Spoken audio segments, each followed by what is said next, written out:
December 18th, 1944, 05:20 hours, near Bullingen, Belgium.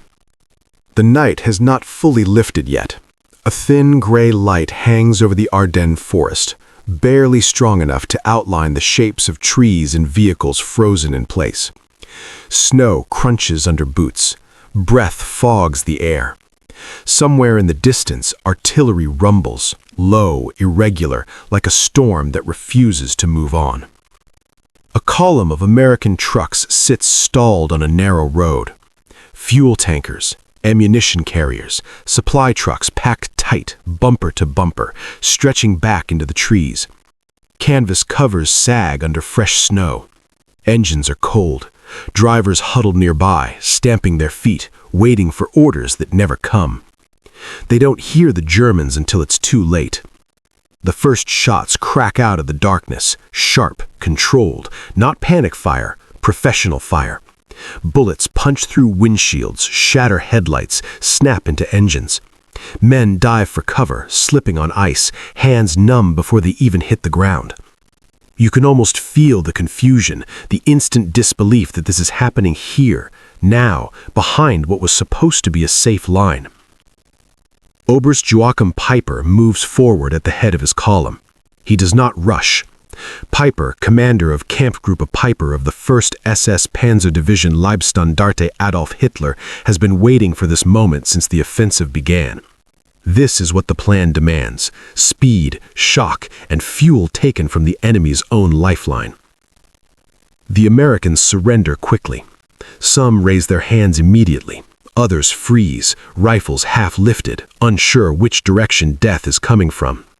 German infantry fan out, weapons trained, boots leaving dark tracks in the snow. Within minutes, it's over. The road belongs to Peiper. The silence that follows feels heavy, unnatural. Snowflakes drift down onto warm engine hoods. One tanker ticks softly as it cools, another leaks fuel slowly, the smell sharp and unmistakable. Gasoline. Peiper steps closer. You can almost see the calculation forming behind his eyes. For days now, his armored spearhead has been pushing west at a pace no one thought possible. American defenses shattered, roads clogged with retreating units. But there has always been one shadow hanging over the advance: fuel. German tanks drink it greedily. Panthers, Tigers, half-tracks. Every kilometer west drains the reserves further. Every wrong turn costs liters they do not have. Peiper gestures sharply. Open them. SS soldiers climb onto the trucks, cut seals, rip open canvas. The first tanker is checked, then the next. Full. Not half, not rationed. Full. A soldier laughs, sharp, almost hysterical. Another whistles low under his breath. More trucks are opened, more fuel. Ammunition crates stacked neatly, labeled, standardized. Rations packed in quantities Peiper has not seen since 1941. This is not a forward resupply point. This is a river. Peiper orders the trucks secured. Engineers move quickly, redirecting fuel lines, pumping gasoline into waiting German vehicles. Men work with a kind of frantic reverence, aware that every drop is stolen life. Nearby, American prisoners sit in the snow, guarded, watching silently as their own supplies are drained to feed the enemy. You can almost feel the reversal, the moment when the hunted briefly becomes the beneficiary. Peiper allows himself a thin smile. For now, the plan is working. But as the hours pass, something else becomes impossible to ignore. The trucks do not end. The road bends, and there are more. Another side road feeds into it, more still. Beyond the tree line, parked in an open field, yet another cluster waits. Peiper orders a map brought forward. The markings are dense. This is not luck. This is system. German officers walk the captured convoy, counting, inspecting, muttering to one another. Fuel amounts are estimated, ammunition types noted, spare parts inventoried. The numbers grow uncomfortable. One staff officer leans towards Peiper and speaks quietly. "Herr Oberst, this is more than a division supply." Peiper nods. he already knows. Further east, German headquarters has told him the Americans are stretched thin, overextended, careless, that this offensive will shatter their logistics and collapse the front. But standing here, knee-deep in snow beside tanker after tanker, the reality feels different. You can almost feel the doubt pressing in. Not yet fear, not yet resignation, but something colder. Recognition. As the sun rises higher, revealing the scale of the capture, Piper orders a halt. Vehicles are refueled, ammunition redistributed. The column prepares to move again. But the question no one asks out loud has already taken shape in every experienced officer's mind. If this much fuel was sitting here, how much more is behind it? Piper looks west. The offensive is supposed to race forward, cross the Meuse, split the Allied front in two. That requires fuel at every step. This convoy buys time, but time is not victory. Because abundance like this doesn't come from desperation, it comes from depth. And depth means replacement. As Piper's men climb back into their vehicles, engines roaring back to life, he allows himself one final look at the captured supplies. The snow around them is stained dark where fuel has spilled, soaking into the earth. For a moment, it feels like triumph, but somewhere beneath that feeling, another truth begins to surface.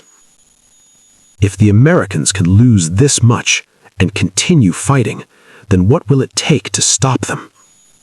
The column begins to move westward, towards a realization that cannot be outrun. The engines roar back to life.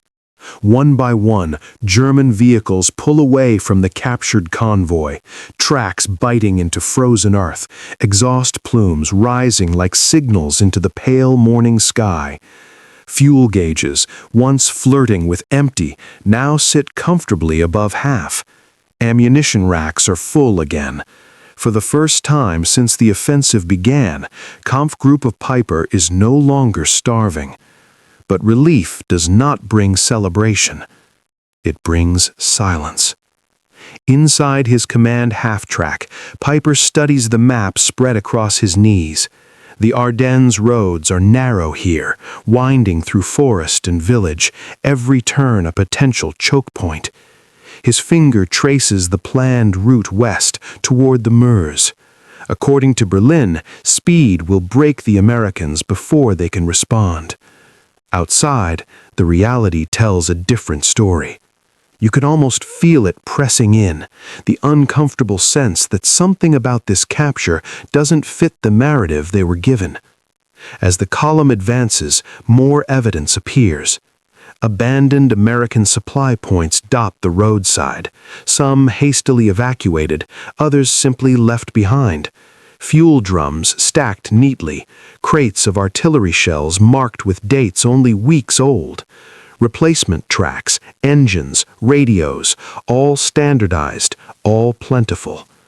A Hauptsturmführer riding near the front mutters to no one in particular.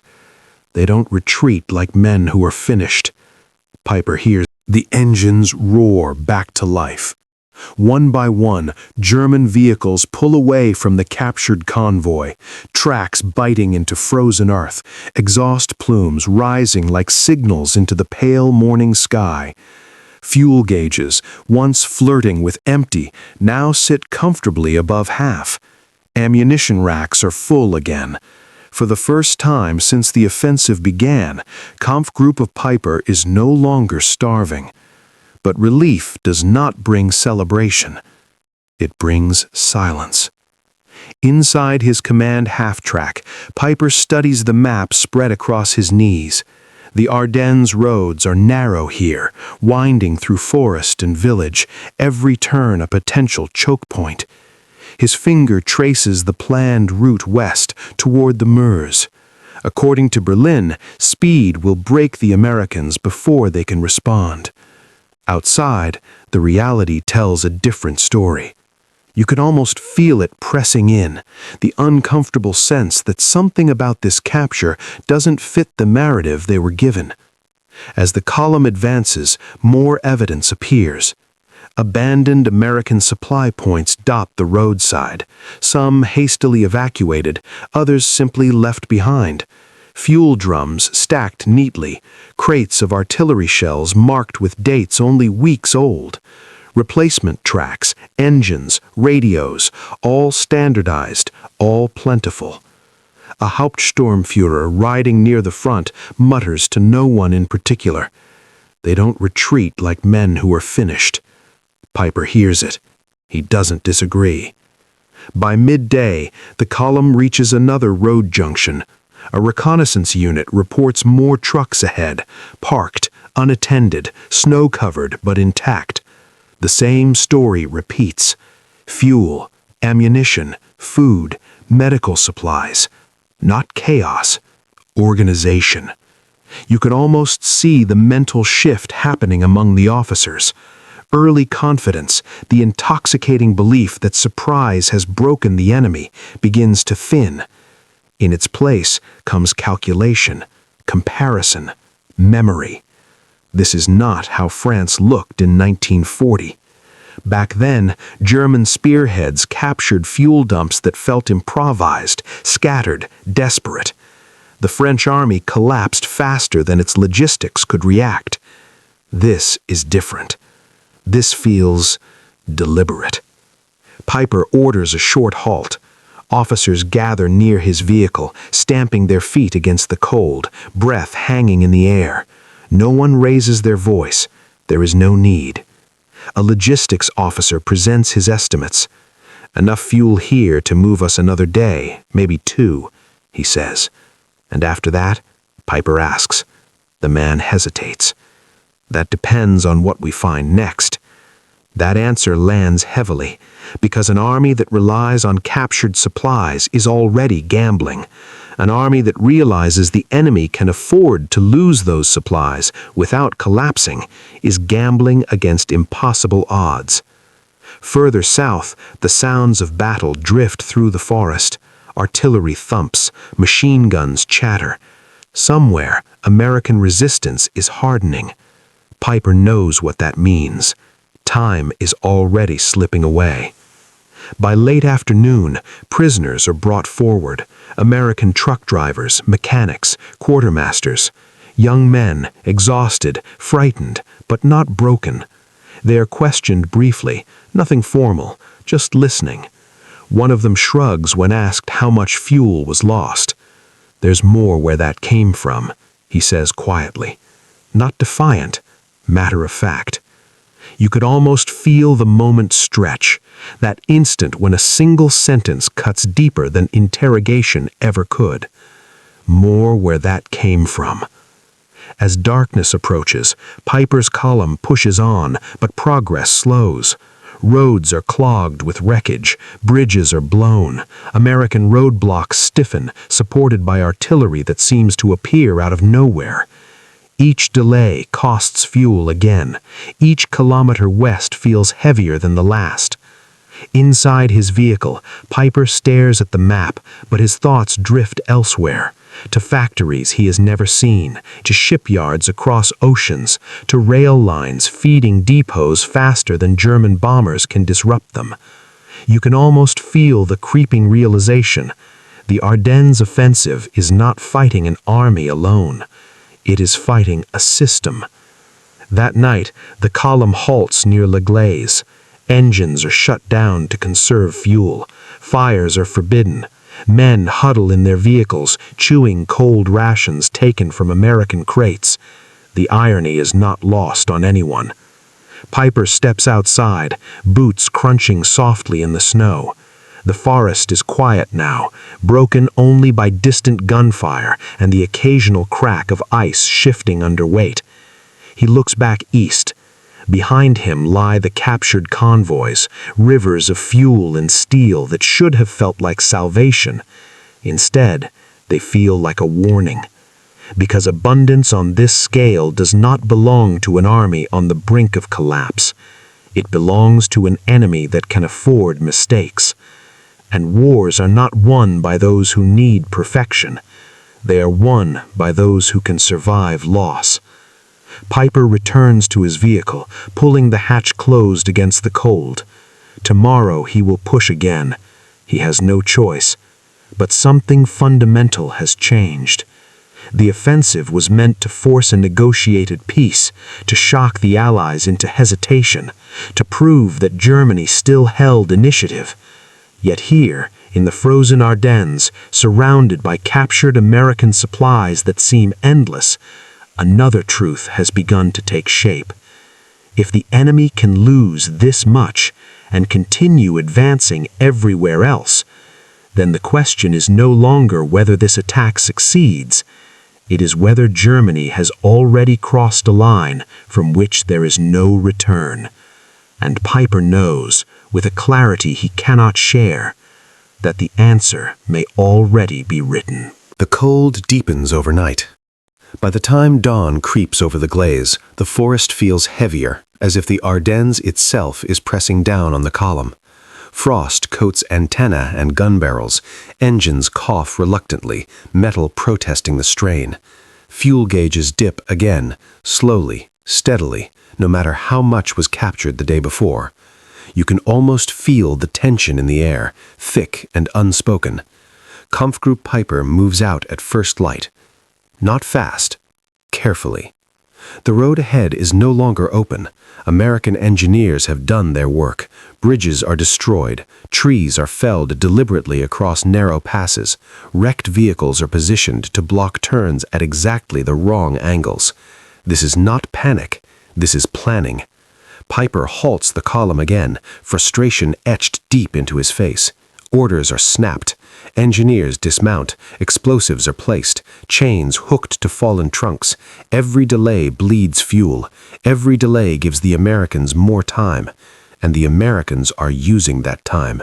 Artillery begins to fall. Not wildly, but precisely. Shells crash into road junctions, burst near choke points, crater the ground just enough to force detours.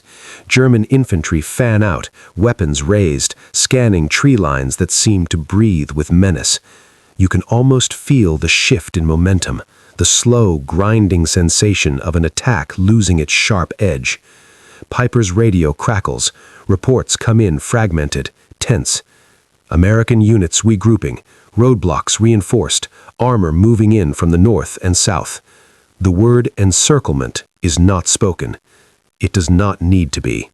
Inside his command vehicle, Piper studies the map again. He traces supply routes backward, eastward toward Germany. The lines feel fragile now, thin threads stretched across hostile territory.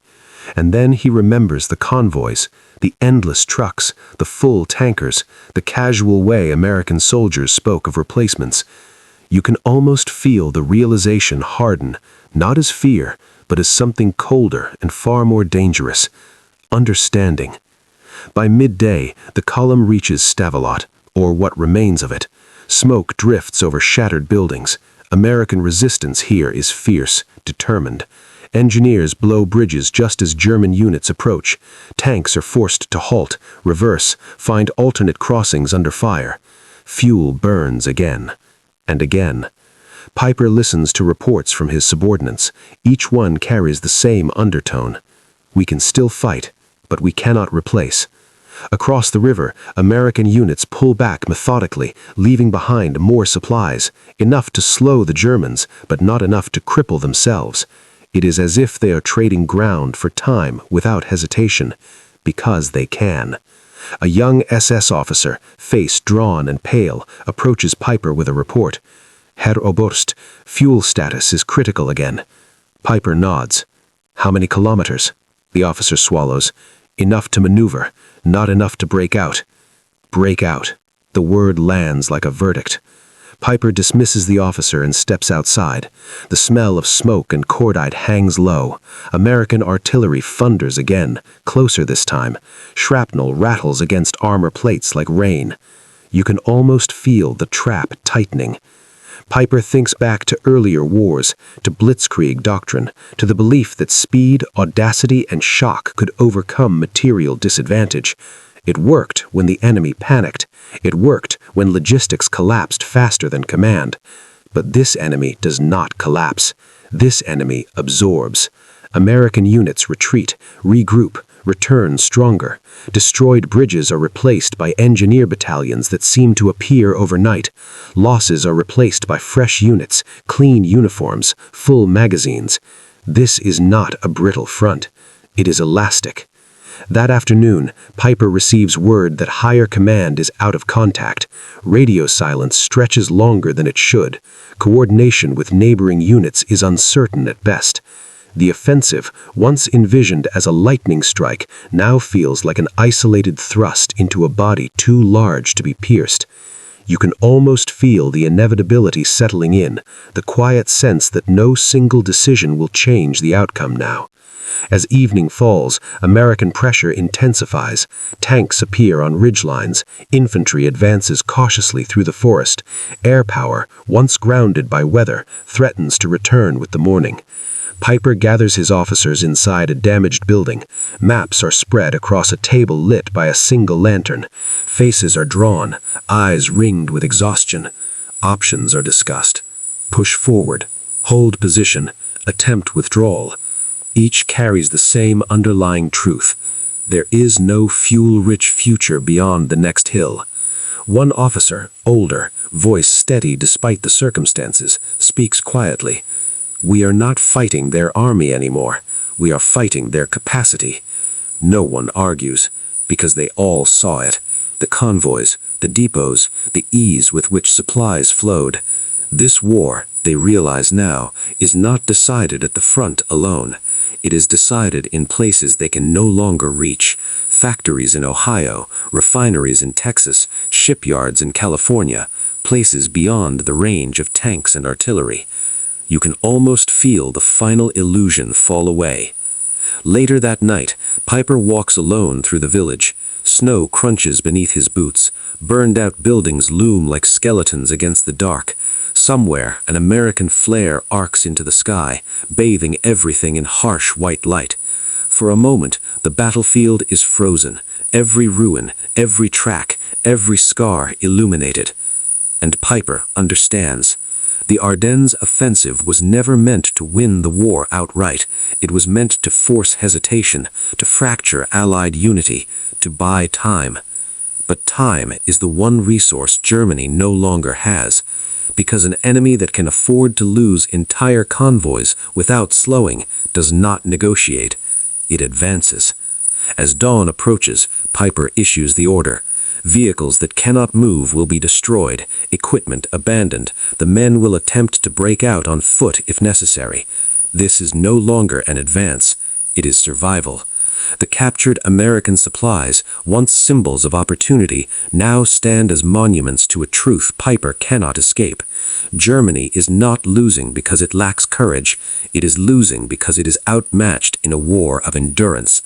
And endurance, unlike bravery, cannot be summoned at will. As the first charges are set on disabled vehicles, flames licking into the cold air, Piper turns away.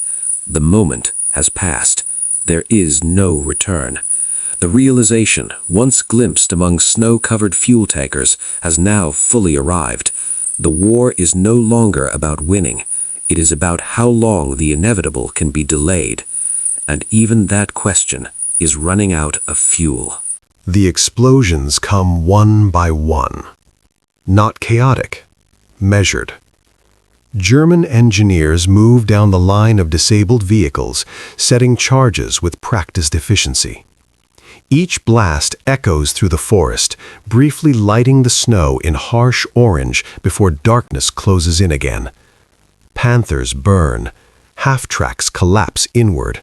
Fuel trucks erupt, sending columns of black smoke straight into the freezing air. You can almost feel the symbolism of it. Machines destroyed not by enemy fire, but by necessity. Kampfgruppe Piper is tearing out its own spine. American artillery answers quickly. Shells crash into the outskirts of La Glaise, sending stone and timber skyward. Shrapnel scythes through the trees. Infantry scatters, hugging walls, pressing into doorways, breath ragged and loud in the cold. The breakout begins under fire. Piper's men move west, then south, probing for weakness. Small groups advance through forest paths, slipping on ice, weapons clutched tight.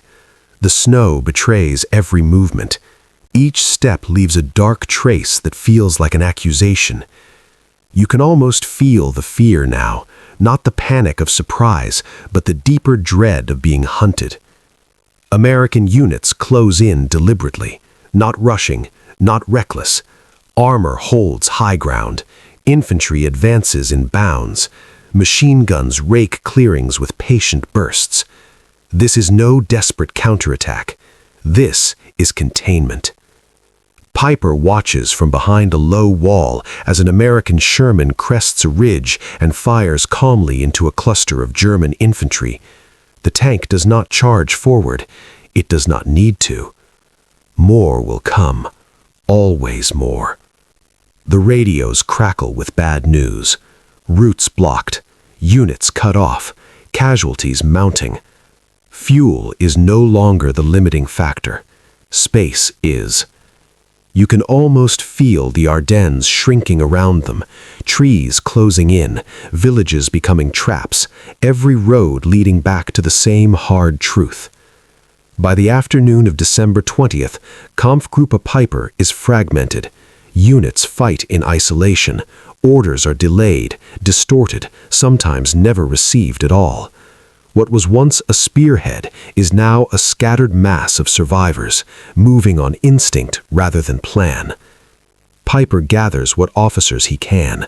Faces are hollow. Some men are wounded and refuse evacuation. Others stare at nothing, hands trembling despite the cold. They speak quietly. Withdrawal routes are discussed. Surrender is not. Not yet. But the unspoken understanding is there, hanging heavy between them. The offensive has failed. Not tactically, not in courage or aggression. It has failed because the enemy absorbed the blow and kept moving everywhere else. That night, Piper sits alone inside a ruined building. Snow drifts through a shattered window.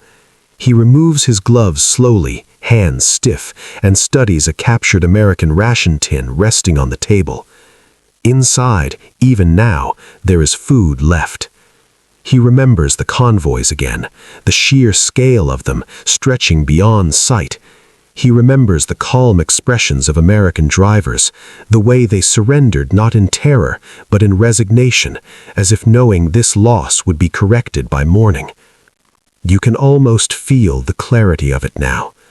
This war is not decided by who strikes harder. It is decided by who can afford to be struck. Across the front, the Ardennes offensive bleeds itself dry. German units stall, isolated, destroyed piecemeal. Allied air power returns as weather clears, hunting columns, choking roads, sealing fate from above. Piper receives the final order late on December 23rd. Abandon heavy equipment. Break out on foot. Do what you can. He does not argue. There is nothing left to argue with.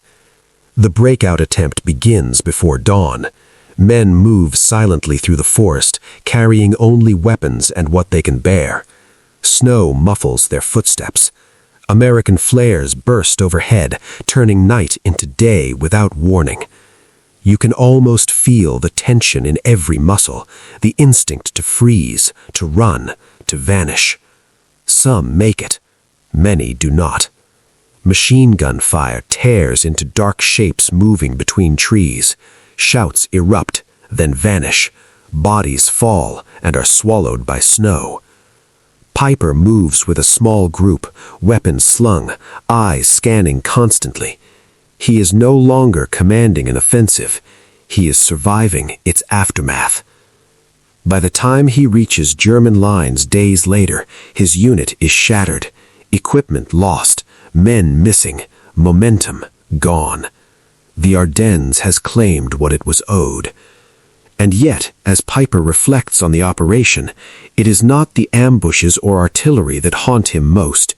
It is the fuel trucks, the warehouses of ammunition, the quiet confidence of an enemy that could lose them without blinking. That is what stays with him. Because even in defeat, Germany fought fiercely. Its soldiers endured unimaginable conditions. Its tactics still inflicted damage. But none of that mattered against an enemy that treated loss as inconvenience rather than catastrophe.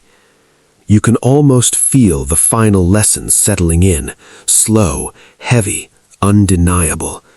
The Ardennes offensive was not Germany's last gamble because it failed. It was Germany's last gamble because it revealed the truth, that there was no scenario left where courage could overcome capacity. As Piper crosses back into German-held territory, he looks east toward a homeland already straining under bombing, shortages, and exhaustion. The war will continue for months yet.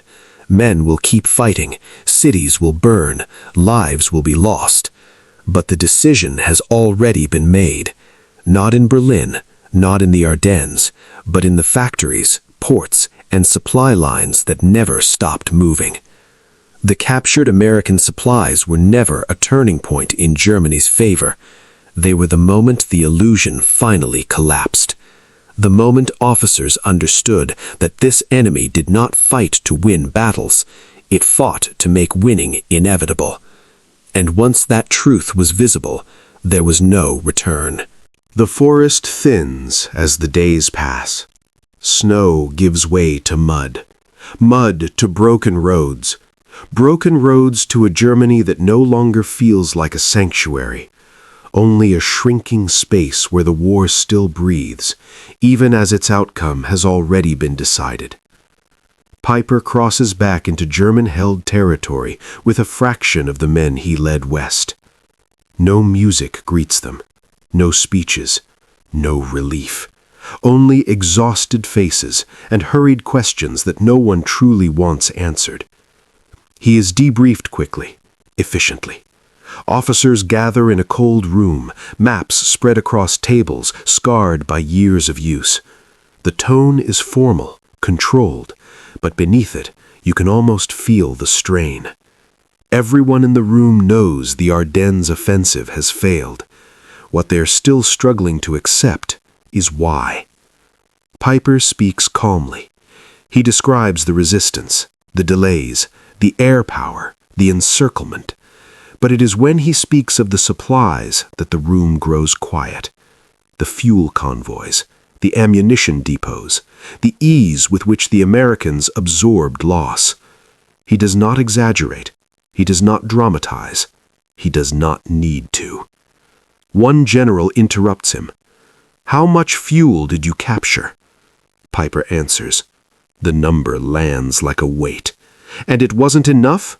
another asks. Piper pauses. You can almost feel the moment, the space where honesty competes with expectation. "No," he says finally, "because they had more." The silence stretches. For years, German strategy has rested on the belief that boldness can compensate for shortage, that audacity can outrun arithmetic, that speed can substitute for scale. In Poland, in France, even in the early days of the Soviet campaign, it worked until it didn't.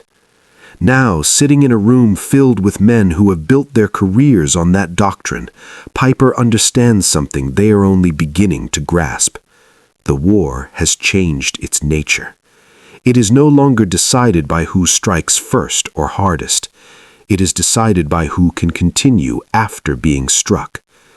You can almost feel the discomfort ripple through the room. One officer speaks quietly. "Our intelligence underestimated their production." Another counters, "We knew their industry was large." Piper looks up. "There is a difference," he says, voice steady, "between large and inexhaustible." No one responds.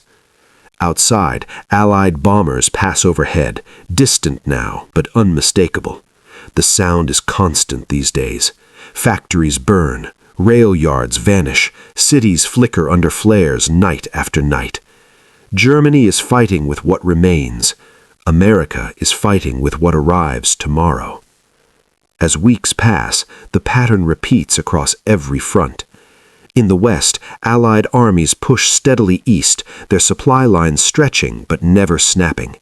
Destroyed bridges are replaced within days. Losses are filled with fresh units, fresh vehicles, fresh fuel. In the east, the Red Army advances relentlessly, fueled by its own industrial depth and brutal determination. Germany is squeezed between forces that do not pause to catch their breath. Piper returns to duty, but the role feels hollow now.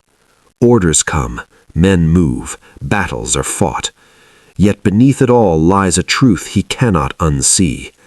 The captured American supplies were not an anomaly. They were a preview. Every time a German unit destroys an Allied convoy, another forms somewhere beyond reach.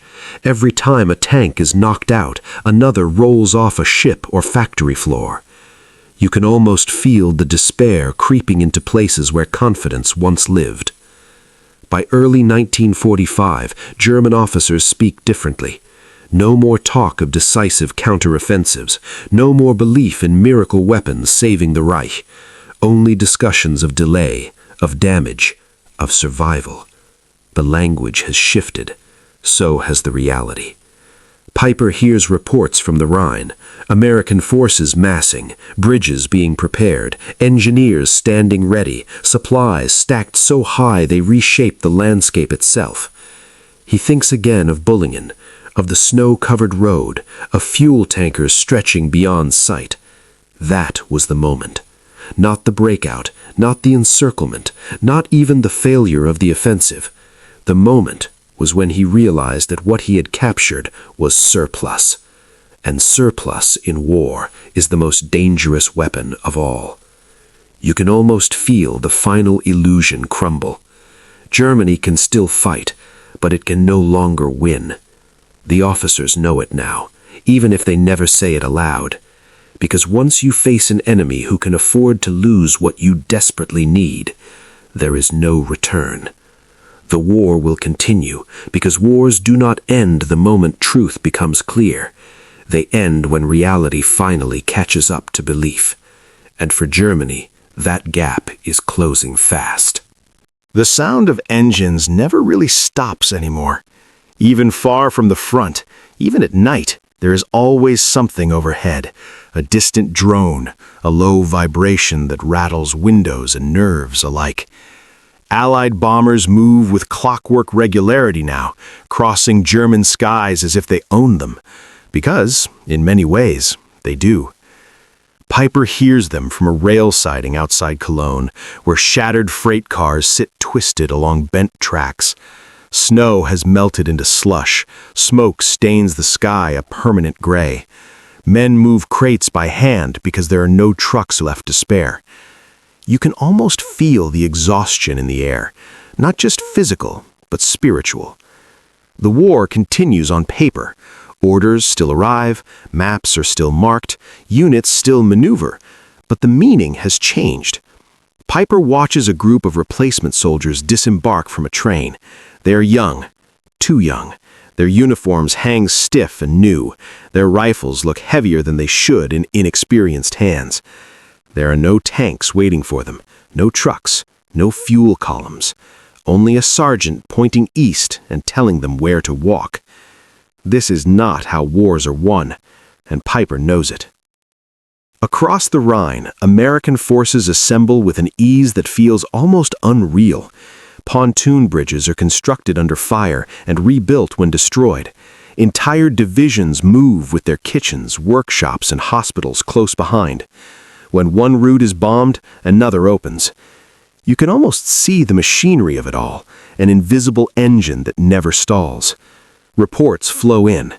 Destroyed bridges replaced overnight. Ammunition expenditure exceeding German monthly production in a single battle. Fuel consumption that would have paralyzed the Wehrmacht for weeks, sustained without pause. Piper reads the numbers and feels the same cold recognition he felt beside the captured convoys weeks earlier. This is not war as Germany understands it. This is industrial inevitability. The front collapses not with a dramatic rupture, but with steady pressure. German units retreat in good order at first, then less so. Vehicles are abandoned not because they are damaged, but because there is nothing left to put inside them. Fuel becomes rumor, ammunition becomes precious, time becomes an enemy. Piper speaks with other officers when he can. The conversations are brief, guarded. Everyone knows the risk of speaking too freely, but the words slip out anyway. "We can still fight," one says. "Yes," another answers, "but for what?" You can almost feel the silence after that question. In March 1945, Piper stands near the Rhine as American forces cross it in multiple places. The river that was supposed to be a final barrier becomes just another obstacle overcome by preparation and mass. Air power dominates the skies. Artillery pounds positions without pause. German resistance is brave, sometimes fierce, but always temporary. Piper remembers earlier years, the speed of 1940, the confidence, the belief that daring could bend reality. Now, reality bends nothing. It crushes. The final clarity comes not in a battle, but in a briefing room as intelligence reports confirm what everyone already knows. American production continues to rise. More tanks than Germany can destroy, more aircraft than Germany can shoot down, more fuel than Germany can burn. Even victory in battle would change nothing. You can almost feel the strange calm that follows that understanding. Fear gives way to resignation. Anger gives way to focus. Hope gives way to endurance. Piper continues to fight because that is what soldiers do.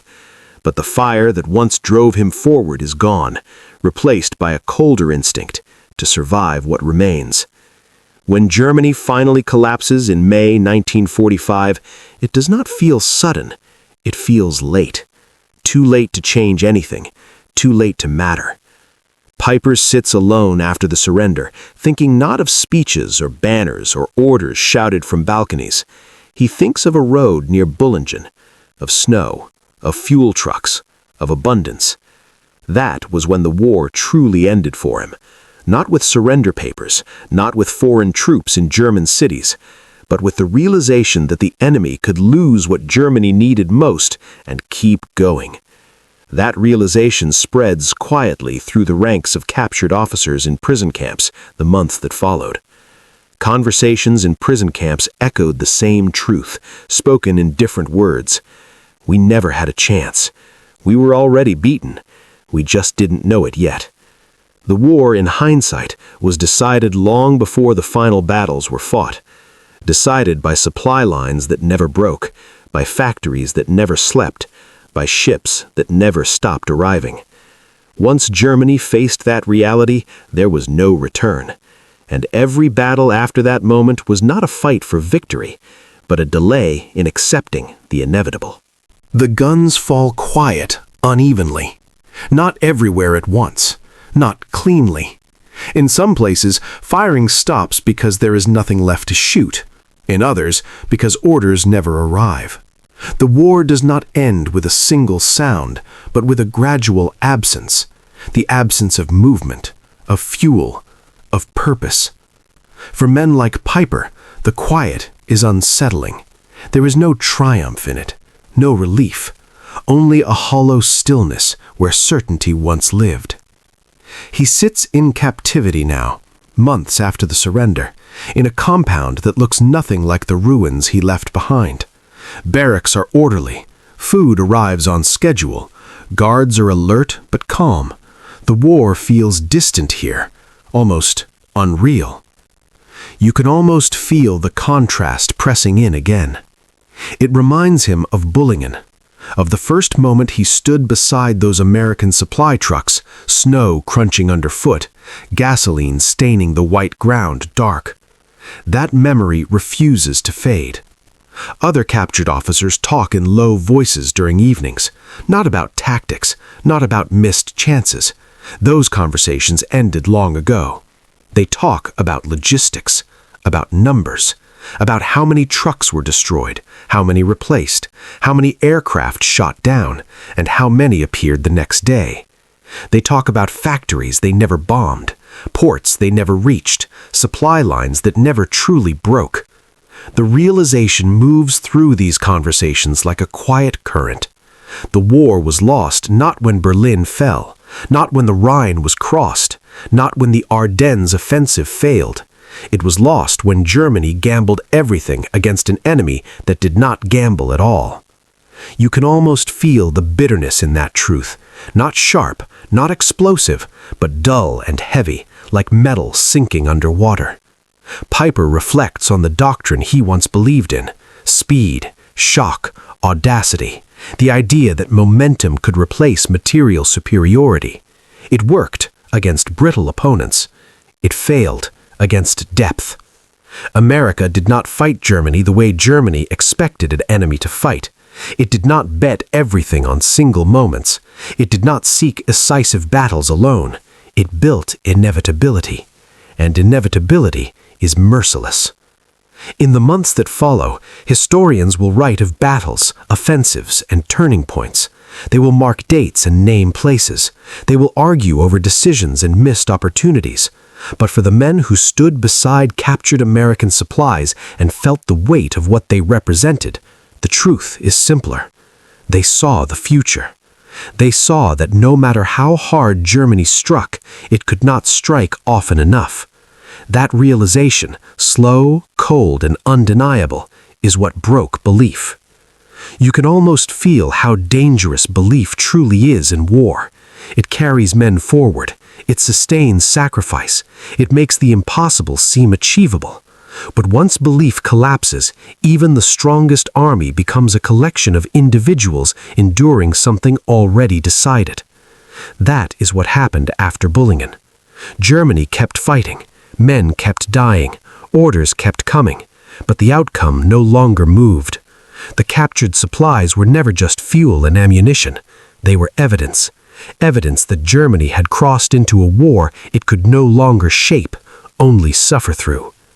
And once that evidence was seen clearly, there was no return. The war ended on paper in May 1945, but in reality, it ended earlier. It ended on a frozen road beside American trucks that should have meant salvation, and instead revealed inevitability. That is the moment German officers understood, not that they had lost a battle, but that they had lost the future. If this story stayed with you, take a moment to let us know. A simple like helps this history reach people who may never have heard it. It tells the algorithm that these moments still matter. Subscribe if you want to stay with us. Here we uncover the moments in the Second World War when everything changed, when there was no return. These are not just battles, they are human realizations, sacrifices, and truths buried beneath decades of noise. If you feel comfortable, leave a comment. Tell us where you're watching from: the United States, the United Kingdom, Canada, Australia, or somewhere else entirely. Tell us if someone in your family lived through this war. You're not just watching a video, you're helping keep these memories alive. Because once the stories disappear, there really is no return. Thank you for watching.